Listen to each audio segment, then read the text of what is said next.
Classificação indicativa. Livre para todos os públicos.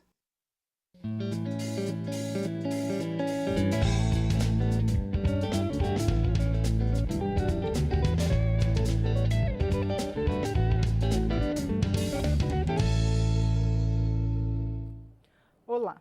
A reforma da Previdência voltou a ser prioridade na Câmara dos Deputados. Um acordo dos partidos da base aliada com a equipe econômica do governo federal permitiu a elaboração de um texto um pouco mais simples do que foi aprovado em maio em uma comissão especial. A nova versão reduz o tempo de contribuição na iniciativa privada, mas mantém as regras de transição e as idades mínimas de aposentadoria no futuro. Os partidos de oposição continuam a criticar o texto, mesmo com os ajustes feitos com o objetivo de facilitar a votação. O entrevistado desta edição do Palavra Aberta é o deputado Zeca Dirceu, que é do PT do Paraná. E o programa tem uma produção conjunta da TV e da Rádio Câmara. Bom, deputado, dessa vez eles tiraram os benefícios sociais para tentar ver se aprovam, né, no plenário. Como é que está a mobilização dos partidos de oposição? Na minha avaliação, Regina, o que o governo está fazendo é a montagem de uma grande farsa. Criaram, uma notícia e estão gastando muito, estão gastando 20 milhões só agora, nessas semanas, para utilizar as grandes emissoras de TV, a publicidade muitas vezes visual, para convencer as pessoas que agora, diferente do início do ano, tem uma proposta de reforma da Previdência que é boazinha. Não é verdade, isso é mentira. Coisas muito absurdas continuam inseridas lá, não só quando a gente pensa a idade mínima, 62 e 65 anos para mulheres e homens, mas quando a gente pensa, por exemplo, o tempo de contribuição para a aposentadoria integral. Você manter 40 anos, tendo sido aprovado a reforma trabalhista, que agora vai dificultar muito as pessoas contribuir, até porque, entre outras coisas, tem trabalho intermitente, que as pessoas trabalham só algumas horas durante a cada dia, Então, é uma crueldade, eu não chamo de reforma, para mim é uma ação criminosa que tem como objetivo tirar o direito mais sagrado que a pessoa pode ter, que é no final da vida se aposentar de forma digna e razoável. E muito focado agora no servidor público, como se o servidor público, como se os regimes próprios de previdência fosse um grande problema do Brasil. Muitas vezes com campanhas na mídia, na grande mídia, mentirosas, que há super salários, que os servidores são grandes beneficiários de algum tipo de privilégio. Pode até haver um caso ou outro, mas nós sabemos que, no geral, o servidor público, ele ganha salário pequeno, ele trabalha muito, ele tem que ter os seus direitos assegurados e até uma certa diferenciação, tendo em vista algumas atividades particulares, muito peculiares, que são exercidas. Inclusive, eles pagam mais o INSS, porque é sobre o salário que eles recebem, o percentual de 11% e não 8%, como no regime geral, e é sobre o salário que recebem, ou seja, se eles recebem acima do teto, eles também estão pagando esse 11% a mais.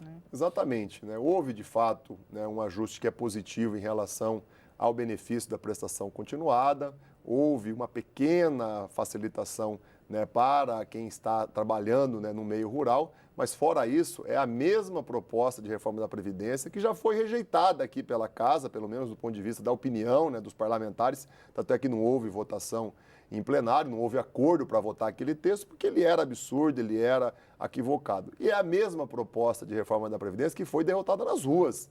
A grande manifestação que aconteceu em 28 de abril, uma série de outros atos que pipocaram pelo país. E a pesquisa que mostrou que 90%, 95% dos brasileiros são contra essa reforma da Previdência, teve um efeito muito grande, que agora o governo tenta dissimular, tenta classificar como uma nova reforma, como um grande recuo, como uma série de mudanças que, se a gente olhar o texto, de fato não aconteceu, teve muito pouca mudança e continua sendo algo inaceitável. Eu tenho me posicionado aqui fortemente contra e acredito que não tem clima na casa, acredito que não tem, por mais que os líderes falem aí, se reúnam, os líderes da base, quando a gente vai conversar com os deputados, eles percebem que não tem a mínima condição de votar esse texto. Agora, o relator continua insistindo no déficit e que daqui a algum tempo realmente não vai ter condições de se pagar quem for aposentar.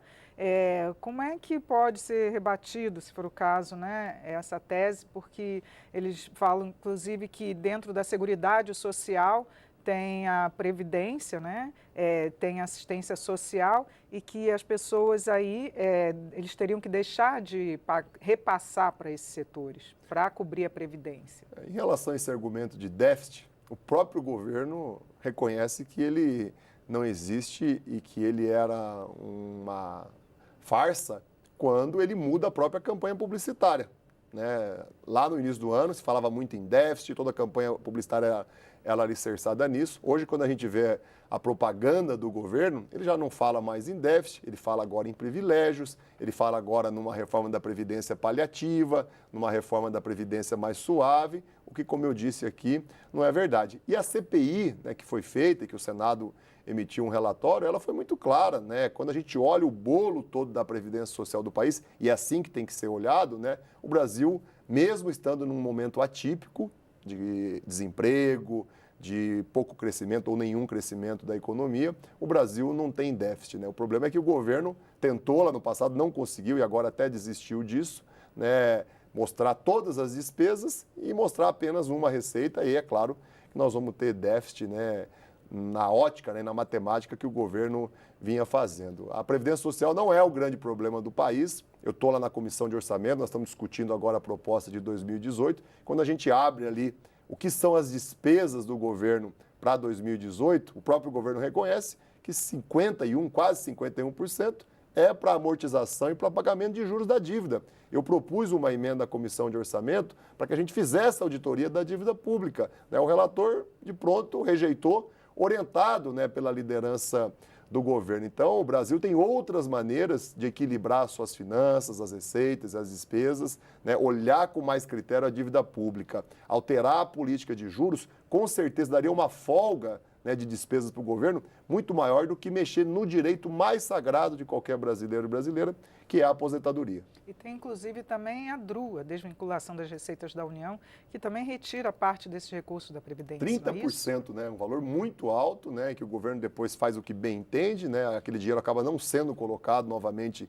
na Previdência Social. Então são manobras contábeis, né? São matemáticas de arranjo que foram sendo criadas para poder transparecer que o problema do país é a Previdência, que há um grande déficit, ou pior, como alguns têm falado, de que ou faz a reforma ou a Previdência quebra. Isso não é verdade, a Previdência não vai quebrar, o Brasil é um país muito rico, arrecada bastante, as pessoas pagam muito impostos. Se tiver bom gestor, se tiver um governo que se preocupe realmente com uma causa tão social como é a Previdência Pública, né, com certeza ele consegue cortar de outras despesas. Vamos dar aqui dois exemplos. O governo torrou 32 bilhões de reais, né, para salvar a própria pele do presidente nas duas votações que, de forma vergonhosa, a Câmara arquivou, uma de corrupção e a outra de formação de quadrilha. Então, quando o governo quer, ele abre mão de receitas. Inclusive do refis, que foi aprovado. Exatamente. Refis Perdoa sonegadores de impostos, os grandes sonegadores, as megas empresas, os grandes latifundiários